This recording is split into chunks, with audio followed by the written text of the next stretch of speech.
Hello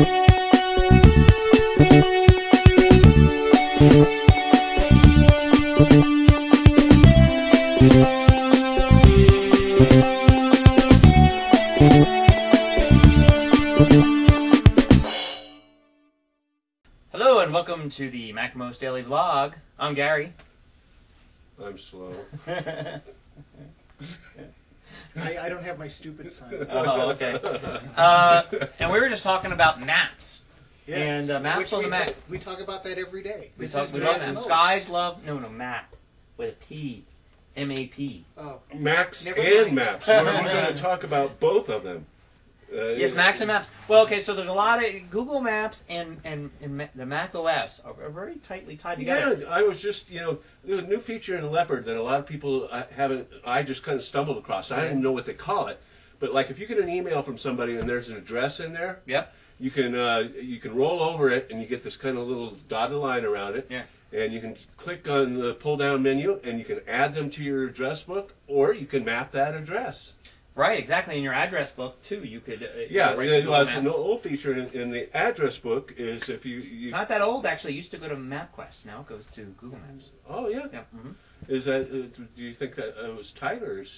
Leopard. There's Leopard. Oh yeah. Well, okay. Eric Schmidt, the CEO of Google, is now on the Apple board of directors. He was added like a year or two ago. This is all part of the yes. whole Google Earth. Yes, and yeah, Google Earth. So Google's going to be at Macworld. We talked to. Yeah.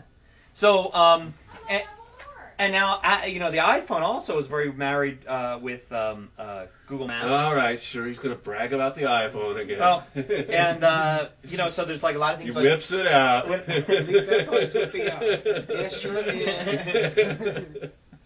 So show us a map on your iPhone. well, no, it's really cool on Google Maps on the iPhone. Like if you're on a web page or something, or you get an email and there's an address, it really makes it easy for you to actually go and bring the map up in the map application, which is very good to use.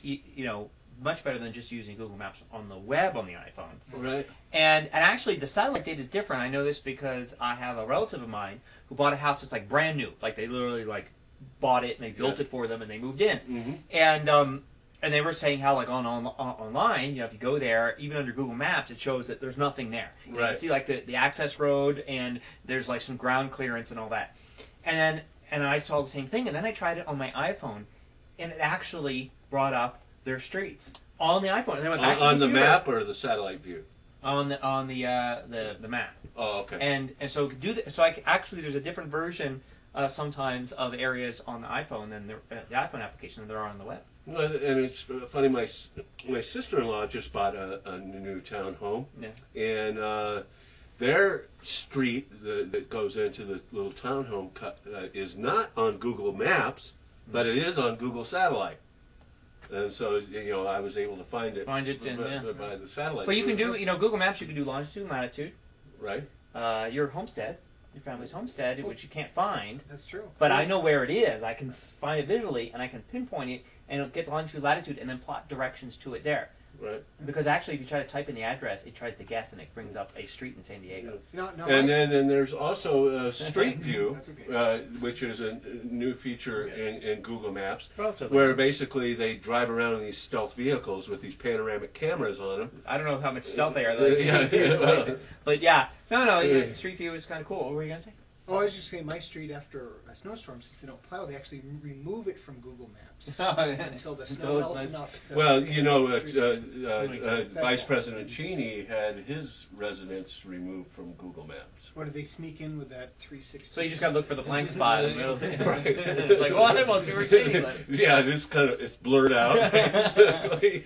So I guess they didn't want to see his man-sized safe. They put a black box over the parts they don't want to show. Right. Now, Street View is really neat. I was actually, they have, Denver is very well mapped on Street View. It was one of the first. Philadelphia wasn't mapped at all on Street View, and then when I returned there to visit relatives, I found that Philadelphia was mapped, matter of fact, extremely well mapped. Like, almost every street. Like, neighborhoods, everything was like mapped. In Street View, so they would go down streets and look. When I put in that longitude and latitude of the hangar at Area 51, you wouldn't believe what I saw. Well, the nice thing about the iPhone too is you're out driving, you need to find a place, you just look at it, And it's just got not aware of directions. the other cars around. Right, yeah, you're just not, yeah, I can find exactly where I'm going as soon as I you know where you're recover from the going, you accident. just don't know where. But they got people are. directions, and they're bookmarks, and the satellite view, Yeah, and and everything. that, It's very that useful. route thing is just. Yeah, yeah, and traffic too, which was traffic on the So highway. we may never ever have to ask for directions again. Every man's dream. I will. Gary.